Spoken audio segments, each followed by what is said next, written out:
Konnichiwa! Est-ce que vous avez envie de rire? Est-ce que vous avez envie de vous marrer au point de vous mettre des claques sur les guibolles? Si oui, alors vous êtes au bon endroit. Sinon, essayez d'aller voir quelqu'un parce que c'est peut-être le début d'une petite dépression quand même là. Aujourd'hui, je vais vous présenter 5 animés qui vont vous faire rire. Et croyez-moi, en cette période, le rire c'est important pour faire face à toute situation. Notez qu'il est possible que ces animés ne vous fassent peut-être pas rire. Après tout, je suis le genre de personne à rire quand j'entends le mot rouflaquette, donc bon. Ouais. Bref, c'est parti. On commence avec The Devil is a Part-Timer. Nous suivons ici les aventures du roi démon Satan. Celui-ci a pour projet de conquérir le monde d'Ente Isla. Pour ce faire, il entreprend de conquérir les 4 continents avec l'aide de ses généraux démons Alciel, Malakoda, Lucifer et Adramelech. Ouais, c'est des noms assez compliqués. Cependant, un héros du nom d'Emilia va s'opposer à eux, tuant ainsi Malakoda et Adramelech. Désormais divisé, le roi démon et ses généraux restants sont affaiblis, et décident donc de fuir par un portail les menant vers un autre monde, le nôtre. Les 3 démons arrivent alors à Tokyo, où la magie n'existe pas. Ne possédant aucun pouvoir, Satan va devoir trouver un moyen de survivre dans ce nouveau monde. C'est alors qu'il prendra un job à temps partiel dans un fast-food du nom de McRonald. Tiens, c'est marrant, on dirait un peu le nom de ma deuxième résidence. Cependant, les problèmes ne s'arrêtent pas là. Un jour, alors que Satan rentrait du travail, c'est chelou un peu de dire ça quand même, il fait la rencontre d'une jeune fille à qui il prête gentiment son parapluie. Mais la fille en question n'est autre qu'Emilia, qui les a suivis dans ce monde afin de les tuer une bonne fois pour toutes. Mais bon, elle non plus, elle a plus de pouvoir, donc du coup, c'est chaud quoi. L'histoire va donc suivre les péripéties de Satan et Emilia à travers leur survie dans le monde des humains. Alors clairement, cet animé je l'adore. J'ai vraiment ri énormément de fois. Déjà le fait de voir Satan travailler dans un fast-food et prendre plaisir à devenir l'employé du mois, ça suffit à me faire rire hein. L'animation est vraiment agréable, le scénario est très prenant, et puis pour être honnête, c'est assez rare les animés isekai inversés. Genre ce sont les personnages d'un autre monde qui se retrouvent dans le nôtre. Et rien que pour ça, ça vaut le coup de regarder.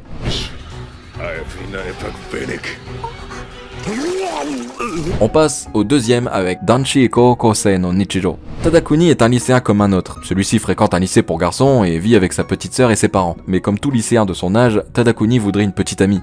Malheureusement, sa vie n'est pas si simple. Ouais, ses 2 meilleurs amis, Yoshitake et Hidenori, sont 2 bouts en train qui passent leur temps à se retrouver dans des situations les plus loufoques les unes que les autres. Et tout ça en embarquant Tadakuni dans leurs hilarantes péripéties. On va donc suivre le quotidien mouvementé de ces 3 jeunes lycéens à travers leurs situations gênantes et leurs plans loufoques. Alors, je vais être honnête avec vous, même si j'adore les 5 animés que je vais vous présenter dans cette vidéo, celui-là reste de loin mon préféré. Je me suis tapé des barres comme jamais avec celui-là. Je vous jure, dans certains cas, j'ai dû prendre une pause entre les épisodes tellement j'avais mal au ventre après avoir ri. Faut noter qu'en plus, les épisodes sont divisés en 3. Y a pas vraiment de scénario principal. C'est plutôt un jour une histoire. Et franchement, ça marche bien ce concept avec ce genre d'animé. Honnêtement, je ne peux que vous le conseiller si vous avez envie de rire.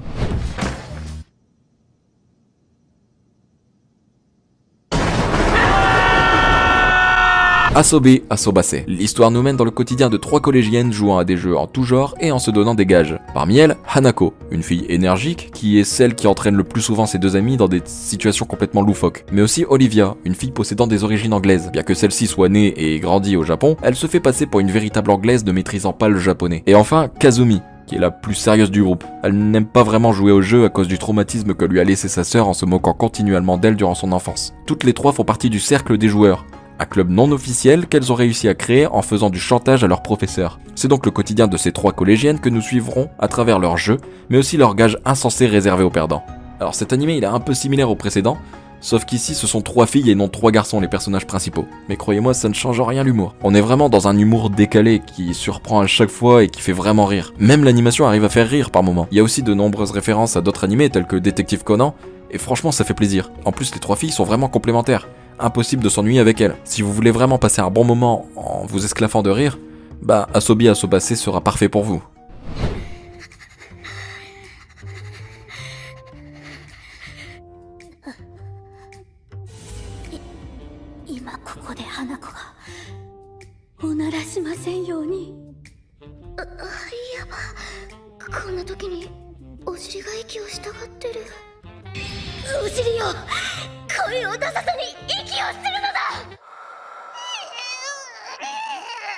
Karakai Jozu no Takagi-san. Nous suivons le quotidien de Nishikata, un jeune collégien dont la principale préoccupation est de faire rougir de honte sa voisine de classe, la belle Takagi. Pour ce faire, le jeune garçon fera tout son possible pour mettre au point diverses situations visant à embarrasser sa camarade. Mais malheureusement, celle-ci est beaucoup trop maligne pour lui et parvient toujours à retourner la situation pour que ce soit Nishikata qui se trouve dans l'embarras. Bien qu'il se fait toujours avoir, arrivera-t-il enfin à embarrasser Takagi un jour? Alors, pour tout vous dire, cet animé est drôle, mais un peu moins que les autres cités précédemment.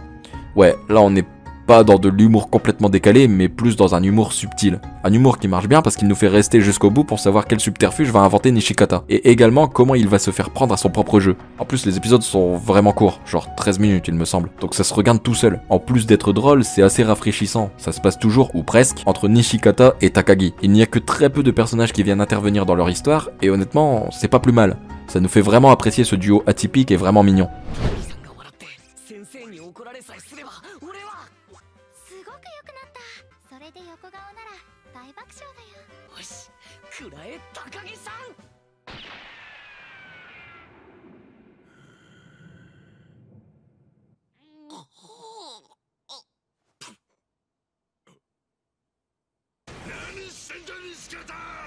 Et enfin pour finir, Belzebub. Ici l'histoire nous emmène aux côtés de Tatsumi Oga, un étudiant connu pour être un délinquant et un bagarreur surnommé l'ogre tueur. Un jour, alors qu'il mettait une raclée à une bande de lycéens, comme à son habitude, il perçoit un homme un peu chelou flotter dans l'eau. Il décide donc de le ramener à la rive, et c'est à ce moment que le corps de l'homme s'ouvre en deux, y laissant un bébé sortir aux cheveux verts. Ouais, je sais, c'est chelou. Tatsumi apprend par la suite que ce bébé est en fait le fils du roi démon, et qu'il a été choisi pour être son parent, devant ainsi l'élever jusqu'à ce que celui-ci soit en âge de détruire l'humanité. Ah bah, ça donne envie de devenir babysitter tout de suite. Faut que je vous le dise, cet animé est complètement dingue. Non mais je vous jure, vous avez pas le temps de cligner des yeux qu'il y a un truc hilarant qui se passe. En plus, il fait 60 épisodes, alors je vous dis pas, quand je l'ai regardé, j'avais des abdos comme pas possible à force de rire. Bon, par contre, je les ai vite perdus. Honnêtement, on s'ennuie jamais avec cet animé, il se passe toujours un truc. Tous les personnages présentés sont vraiment marquants. Et même les personnages secondaires arrivent à marquer les esprits. Le personnage principal, Oga, est l'un des gros points positifs de l'animé. Et il y en a beaucoup. Un anti-héros parfait, il aime la violence, il a vraiment un rôle de délinquant, et il reste fidèle à lui-même jusqu'à la fin. Malgré tout, plus l'animé avance, et plus on arrive à le comprendre et à avoir de la compassion pour lui.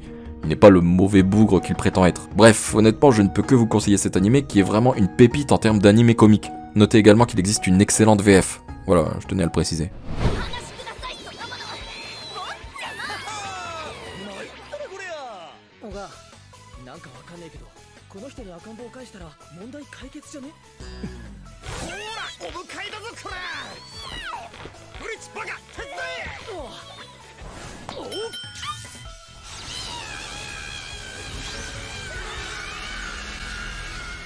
Voilà ce qui conclut cette vidéo. J'espère que vous aurez trouvé de nouvelles choses à regarder, et si c'est le cas, j'en serai ravi. Comme d'habitude, n'hésitez pas à balancer votre plus gros kamehameha sur le pouce bleu et à vous abonner pour ne pas louper la prochaine vidéo. Sur ce, moi je vous laisse, je vous fais des bisous, et je vous dis à plus dans une prochaine vidéo. Ciao!